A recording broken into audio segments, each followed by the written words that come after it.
গোপালগঞ্জ কাশিয়ানী থেকে খুলনার ফুলতলা উপজেলার বিএনপি নেতা জিকো হত্যা মামলার আসামি আওয়ামী লীগের নেতা শেখ আকরাম হোসেনকে গ্রেপ্তার করা হয়েছে। বৃহস্পতিবার র্যাব ৬ ভাটিয়াপাড়া ক্যাম্পের একটি আভিযানিক দল তাকে গ্রেপ্তার করে।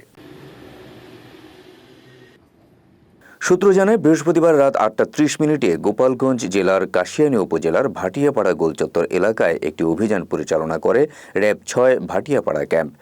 এই সময় খুলনার ফুলতলা উপজেলার বিএনপি নেতা জিকো হত্যা মামলার আসামি আওয়ামী লীগ নেতা শেখ আকরাম হোসেনকে আটক করা হয়।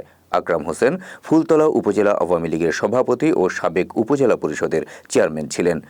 ভাটিয়াপাড়া ক্যাম্প কমান্ডার সৈয়দ ফজলুর রহমান তাকে আটকের বিষয়টি নিশ্চিত করেছেন। আইন অনুযায়ী পরবর্তী ব্যবস্থা নেওয়া হবে বলে জানান তিনি।